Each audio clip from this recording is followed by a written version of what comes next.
6 век се смета дека на просторот на Скопскиот регион византискиот император Јустинијан изградил град и црковен центар, односно архиепископија Јустинијана Прима. Во своето долгогодишно владење од 37 години Јустинијан презел низа активности за одбрана на Византиската империја или негогашната Римска империја.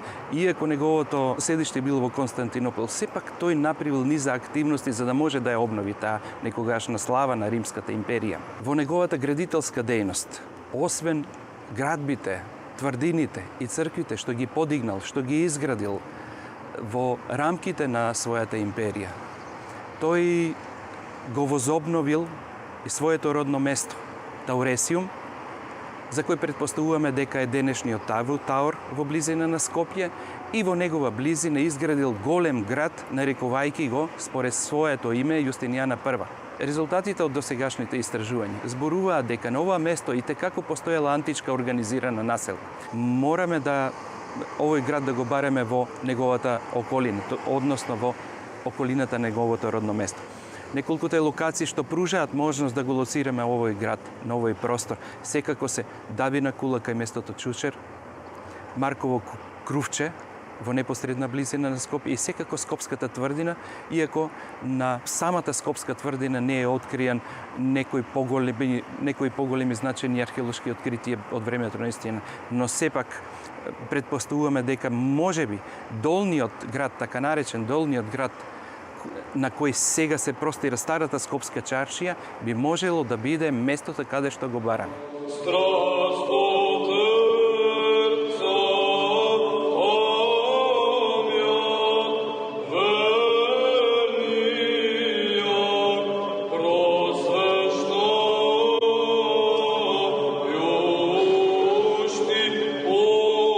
Со населувањето на словените во Македонија доаѓа до нивна постепена християнизација.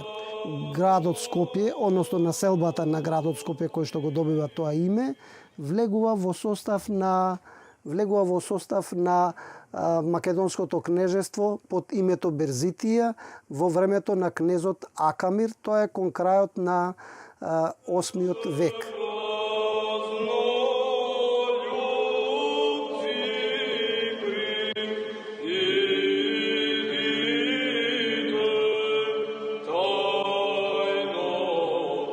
Во средината на 9 век Скопје и Скопската област паѓаат под власта на бугарите.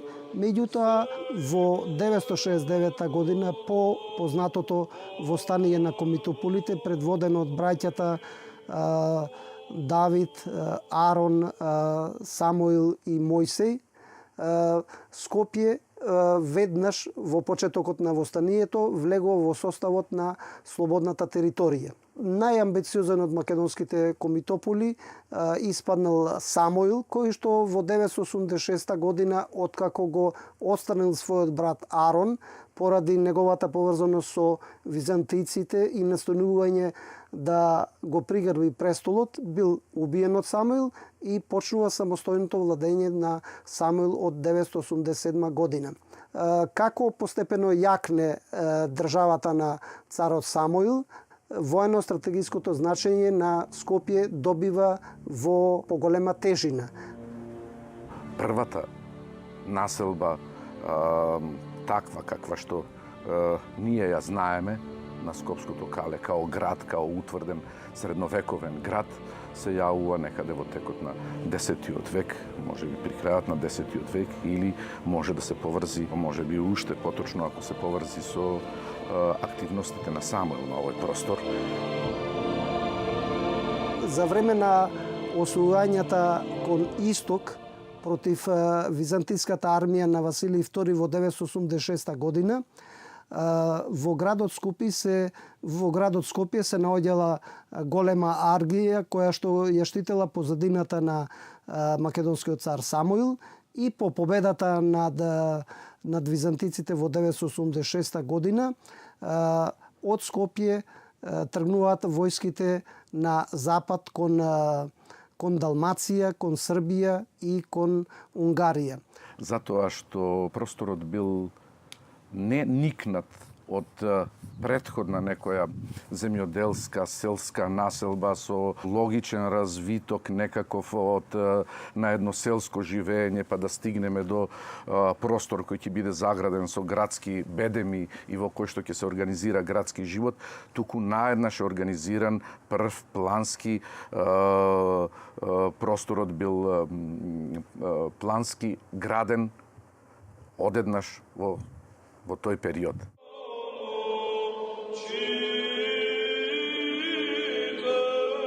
Град во прашање не е село некое, не се тоа селани по своите потреби и по карактер и по манифестации, него се луѓе на кои што им треба таков живот, градски живот.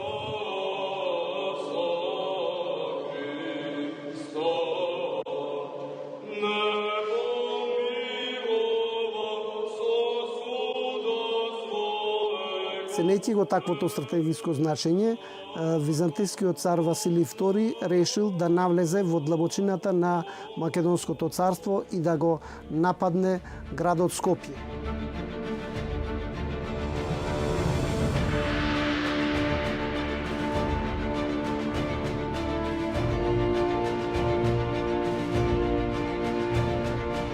Имено во 1003 година македонскиот цар Самуил, кој што се наоѓал во околината на Скопје, бил ненајдено нападнат на реката Вардар од византискиот цар Василий II и еден воен одред од унгарскиот крал Стефан II.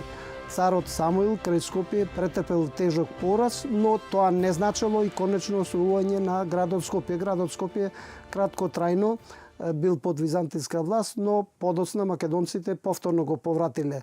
Од 1003 година до 1018 година со градот Скопје управувал Николица Младиот, кој што во византиските извори е окарактизиран како најспособен војсководач, кој под своја контрола ги имал специјален воен одред, значи специјални воени единици кои што имале за цел да го штитат градот Скопје. Тој град трпел многу освојувања и бил многу пати обновуван. Ние имаме констатирано во тој период 5-6 обновувања, рушења, страдања на градот и повторно обновувања на истата урбанизација, на истиот план, на истото живење на тој исти простор. По паѓањето на градот Скопје под византиска власт во 1018 година, византиците исто така ценејќи го воено-стратегиското значење на градот Скопје, кој што се наоѓал на Моравска-Вардарската долина, градот го претвораат во административен и воено-политички центар на византиска тема. Таа архитектура и тоа живење се развива во текот на го доживува својот врв по 11 и 12 век, во време на владењето на комнените, посебно со Византија.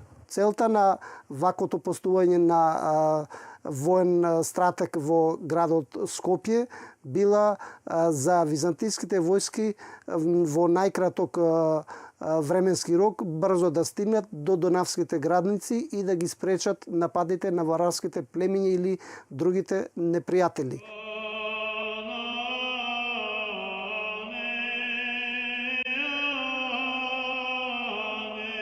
Во последните децении на 13 век Српското кралство под воство на Милутин ја освојува Северна Македонија и градот Скопје. Бидејќи Северна Македонија и воопшто Македонија припаѓала во византиската културна сфера, политичка и воена, Милутин во градот Скопје сконцентрирал големи одреди и набрзо ја преместил својата кралска престолнина. Во урбана смисла Скопје станува еден град во кој за период од 100 години се изградени многу голем број на профани и на сакрални објекти. Добива еден друг карактер, не помалку значен, напротив станува средиште, едно од центрите на средновековна Србија и сите оние историски настани што се поврзани, што се врзуваат за Скопје во тоа време, кое најважно е дека ќе може да се развива следните 110 години под српска администрација. Тој бил христијански град, несомнено. Се спомнуваат десетици цркви кои постоеле во рамките на тврдината. Тука е, да не го забравиме, манастирот Свети Ѓорги Гор, кој се предпоставува, меѓутоа сепак се уште не е утврдено дека се наоѓал на местото каде што денес се наоѓа Султан Муратовата џамија. Освен тој силен христијански идентитет на градот, тој исто така имал и некои веќе урбани црти карактеристични за поголеми средновековни градови. Например, повелбите на кралот Милутин зборуваат за објекти во тврдината, во градот Скопје, на богати граѓани, жители на Скопје. И се зборува за канализационен систем преку кој се одржувала хигиената во градот. Откако во Сер во 1345 година се прогласи за цар, во 1346 година цар Душан во градот Скопје бил крунисан за цар од страна на српскиот патријарх Јоанники, бугарскиот патријарх и охридскиот архиепископ Никола.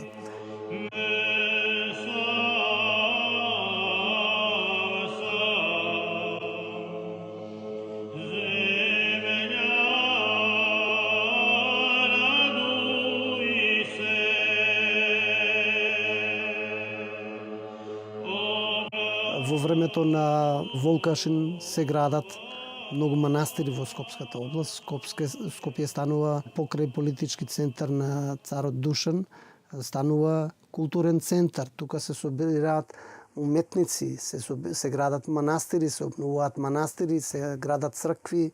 На чело на таа листа секако стои црквата, односно фреските во Свети Пантелејмон во Нереси. Тие влегуваат во секоја историја на уметноста на светот општа. Без нив невозможно е да се работи 12 век не само во Европа, туку во општата историја на уметноста.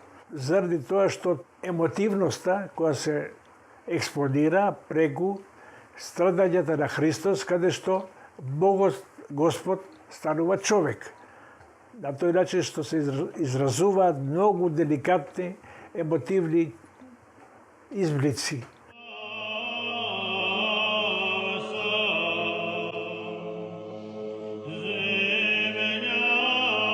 Има два објекта во Скопје кои што имаат голем култ и слава. Тие денеска не постојат. Тоа е Света Богородица Троерачица и Свети Константин Јелена.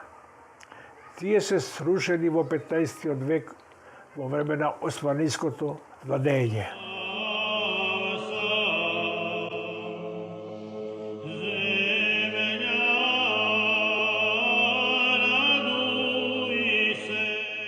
Додека Марковиот манастир е светски објект, тоа е ктиторско дело на кралот Марко, а почнато е по татком Волкашин, кои што се насликани два пати во храмот. Значи имаме нивни портрети, имаме голема квадратура на фрески, тоа е револуционерно сликарство едно, кое што е поврзано со повеќе објекти во Македонија. А да кажам за тоа сликарство, дека врз него има влијание, ако сте чуле, еден значен покрет движење во уметноста, а тоа е исихазмот. Тоа е една секта филозофска, така да речем, една ултранагласена православна линија, која што после ќе стема подоцна, али оставила големи траги во културата и уметноста.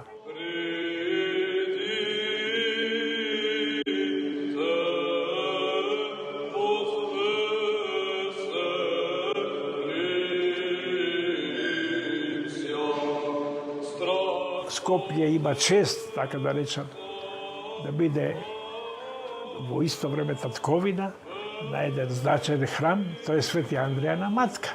Тој објекат е од 1389 година. Многу е важно дека негов мајстор е подпишан тамо, двајца се, митрополит Јован и брат по Макарije монах.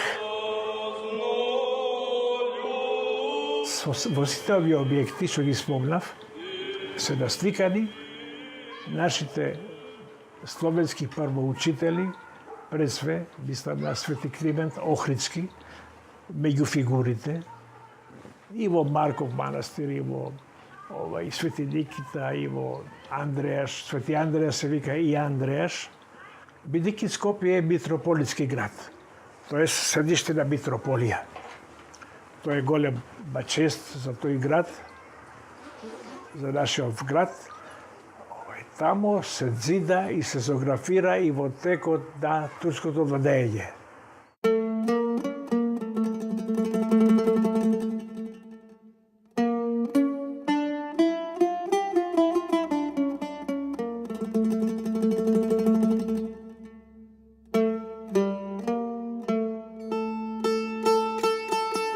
Во 1391 година, кон крајот или во почетокот на 1392 година, османлиите го освојуваат Скопје. Тие всушност освојуваат еден средновековно византијски град. Кога зборуваме за Скопје како град, тогаш пред се мислиме на тврдината, на денешното Кале, кој бил затворен со зидини.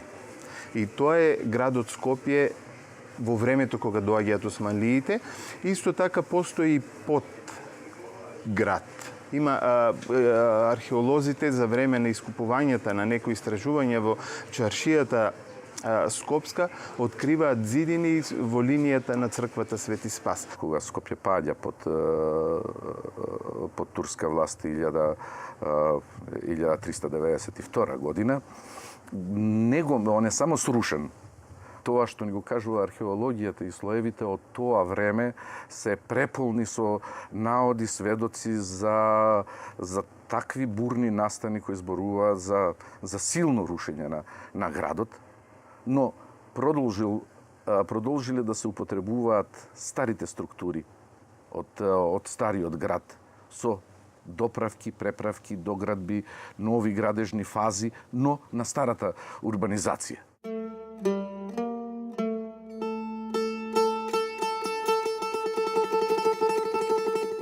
Кога доаѓаат османлиите, основното што се случува со Скопје е тоа што Скопје излегува надвор од тврдините. Почнува да се шири во правец на денешната чаршија, стара чаршија и во правец на Бит пазар. Значи, старо Скопје, она што го знаеме ние како средновековно Скопје, останува само тврдина каде се сместува војската. Со доаѓањето на османлиите, со војската доаѓаат и сите оние административни и верски службеници кои морат да го поддржат, новото уредување. И првите службеници кои доаѓаат тука се всушност верските службеници, надвор од војните, команданти и санџак бегови и војводи, така наречени, кои ја контролираат ситуацијата во Скопје и околината. Доаѓањето на војската исто така значи доаѓање и на луѓе кои се потребни да ја одржуваат војската. Односно, доаѓаат многу нови занаети во Скопје, луѓе занаечи кои пред се врзани со потребата на војската. Од тогаш уште датираат и првите сабјари, првите пушкари, првите ножари во Скопје, кои се во служба на османлиската војска, се разбира, меѓутоа кои постепено потоа со развојот на Скопје, на тамошниот развој на османлиско Скопје, стануваат и секојдневни занајчи кои работат во чаршијата.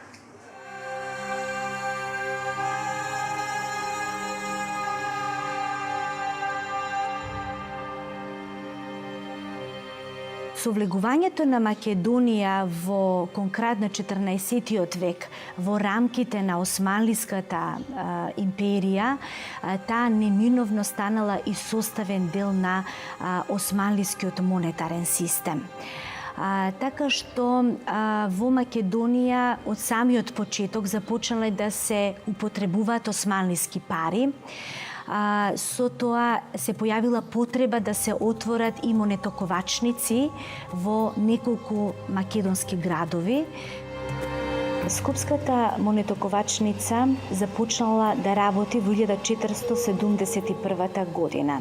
Точно се знае и каде била отворена, значи на почетокот на влезот на старата Скопска чаршија во близината на Даут Пашиниот Амам, каде што Амамот и денес тамо во него се сместен на Националната галерија на икони.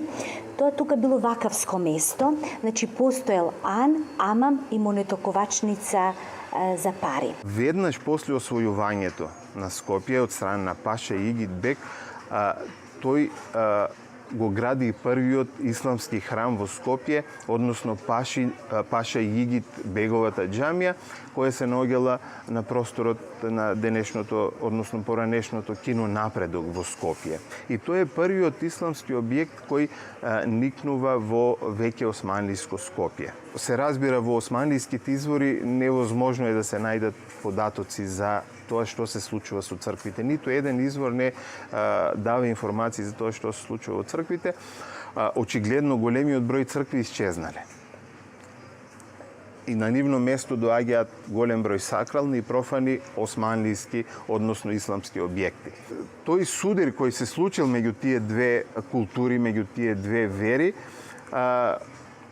може да се проследи токму меѓу тие легенди кои постојат кај христијаните за заменувањето за исчезнувањето на христијанските објекти и нивното заменување со исламски објекти, со џамии, со други профани објекти како што се амамите, како што се безистенот, како што се ановите.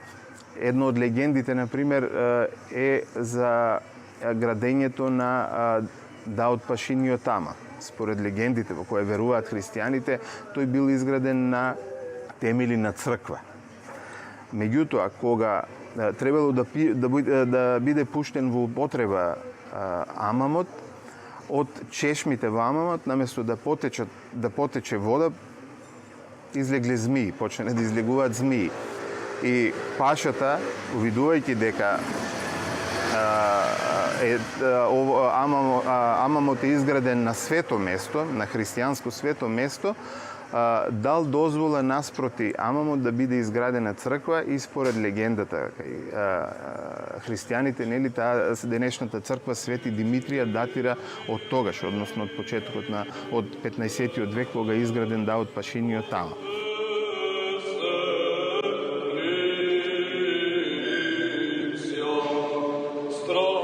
Иста е легендата, например, и за Бурмали џамија. И според верувањата на христијаните, на место на Бурмали џамија, која е изградена 1495 година, постоела црква. Свети Никола црквата постоела. Меѓутоа, тоа повторно не е докажано ниту со материјални докази, ниту со записи, ниту со документи дека на тоа место постоела некогаш црква. Исто така постои верување дека Свети Ѓорги Горг, познатиот манастир, најпознатиот скопски манастир, најголемиот манастир, се наоѓал на местото каде денес се наоѓа Султан Муратовата џамија. Всушност, денешните најзначајни објекти во старата Скопска чаршија, какви што сега не можат да се најдат веќе во ниеден град на Балканот, се изградени во 15-тиот век.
Христијански објекти се спомнуваат многу малку овде. Се спомнува, например, црквата Свети Спас, црквата Свети Димитрија и црквата Света Богородица Троеручица.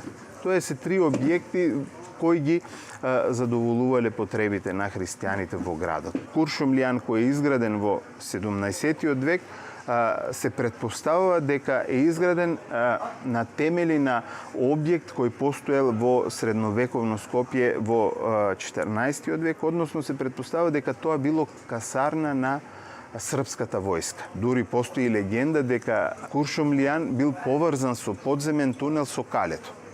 Преведувајќи го Салнамету за Скопје оваа година, значи јас може би најдов и потврда за тоа, бидејќи во кога го опишува авторот Куршумлијан, тој наведува дека во темелите на Куршумлијан постојат камени блокови кои датираат според него уште од времето на Рим.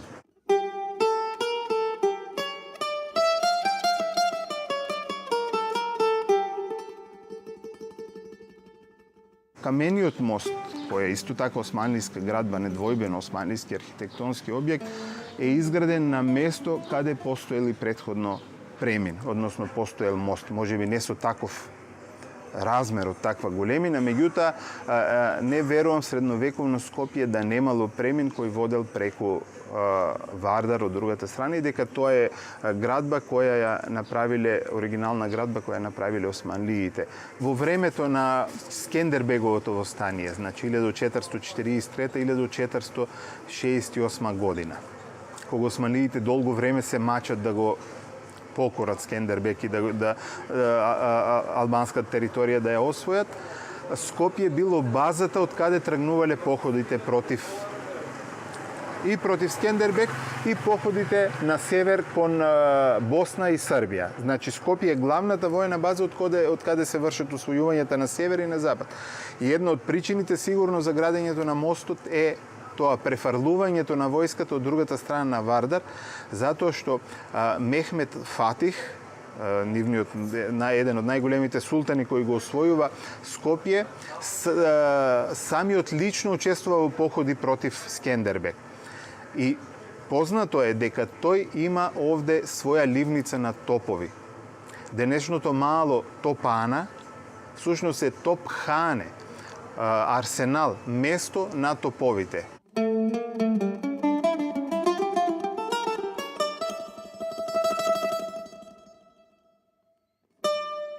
Во однос на Бурмали џамија е многу интересно прашањето зошто изградиле таму објект, кога тој објект е изграден кога веќе овде постојат десетина џамии. Може би легендата за христијаните, кај христијан, дека таму постоел објект христијански и дека на темелите на тој објект е изградена таа џамија, може би има нешто вистина околу тоа, иако, повторно кажам, не постојат никакви материјални, ниту пишани докази дека под темелите на Бурмали џамија постоело црква. Засега не се откриени такви докази.